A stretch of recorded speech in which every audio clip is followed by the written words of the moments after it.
Сәлем достар, сіздермен Нұрсезім. Менің каналыма қош келдіңіздер. Бүгін мен сіздерге дәл осындай әп-әдемі әрі оңай жасалатын мини сосиски в тестилардың рецептін бөлісетін боламын.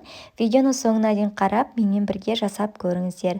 Алдымен апара дайындап аламыз. Ол үшін жылы сүтке ашытқыны, қантты және 2 ас қасық ұнды қосып, біркелкі масса болғанға дейін араластырамыз. Бұл жерде қант пен ұнды мен жалпы массадан алған болатынмын. Және осылай араластырып алғаннан кейін шамамен 15-20 минутқа бөлме температурасында қалдырамыз. Сол уақытта біздің апарамыз көтеріліп, дәл видеода көрсетілгендей болу керек.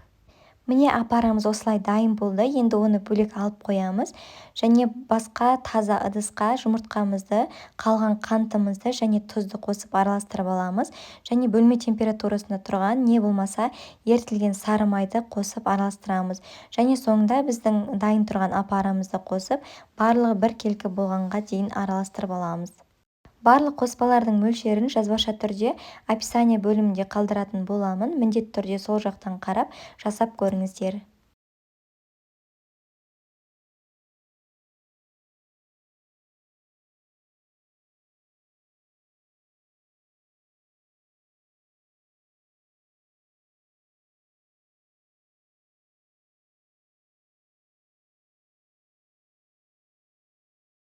Соңында қалған ұнымызды 2-3 бөлікпен қоса отырып қамыр илейтін боламыз. Алғашында осылай венчиктің не болмаса қасықтың көмегімен араластырамыз және кейінірек қолымызбен жұмсақ қамыр илейтін боламыз. Және соңында сұйық майды жағып, қамырымызды шамамен 1-1,5 сағатқа жылы жерге көтерілу үшін қалдырамыз. Достар, көптен бері менің арнамда жаңа видеолар шықпаған болатын. Сол үшін осы видеоны көріп отырсаңыз, міндетті түрде маған қолдау ретінде каналыма тіркеліп, лайк, комментарий қалдыра кетулеріңізді сұраймын. Бұл мен үшін өте маңызды және алдын ала рахметімді білдіремін.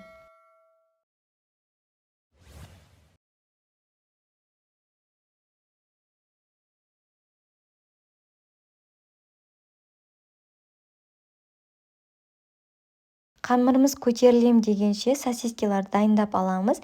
Менде дәл осындай ұзынша түрі болғандықтан барлығын 1-2 бөліктерге бөліп шықтым. Мен әрдайым халал түрін пайдаланамын және сіздерге де сондай түрін алуға кеңес беремін. Ұзын әрі үлкен сосискаларға қарағанда дәл осы мини сосискалар жасап көруге кеңес беремін. Себебі бұл жеуге де өте ыңғайлы және мөлшерінен тыс көп жеп қоймайсыздар. Яғни ұнды тағамды көп жеуге болмайтындықтан аз-аздан ғана осылай кішкентай мини сосискалар өте өтімді болады әрі сіздің балдарыңызға да ұнайтынына сенімдімін. Біздің қамырымыз көтеріліп дайын болды. Енді осыны 1-2 бөлікке бөліп, әрқайсысын жұқа етіп жайып шығатын боламыз. Дәл видеода көрсетілгендей, әрі қарай видеода көрсетілгендей жасайсыздар, мұқият қарап алыңыздар. Достар, менің каналымна бұдан бөлек көптеген ұнды өнімдердің, тағамдардың әрі тәттілердің рецептін таба аласыздар. Менің каналыма кіріп, қарап көріңіздер және описание бөлімінде бірнеше рецепттердің ссылкасын қалдыратын боламын. Міндетті түрде көріп, жасап және комментарий бөлімінде нәтижесімен бөлісуді ұмытпаңыздар.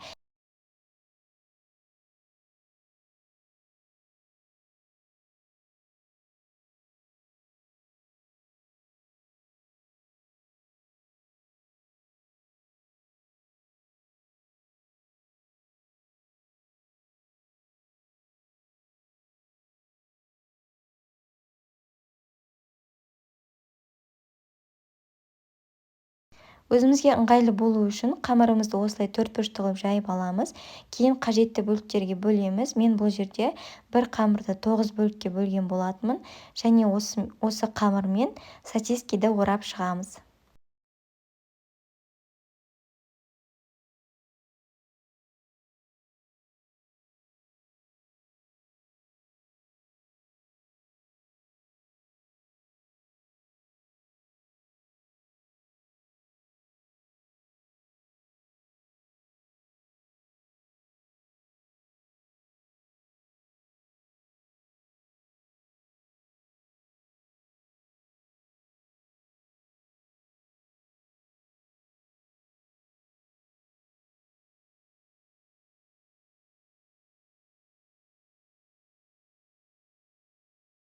Кейін дайындап алған сосиски в тестиларымызды осылай бетін жауып тағы да 5-10 минутқа қалдыратын боламыз. Сол аралықта біздің сосискаларымыз тағы да кішкене көтерілу керек.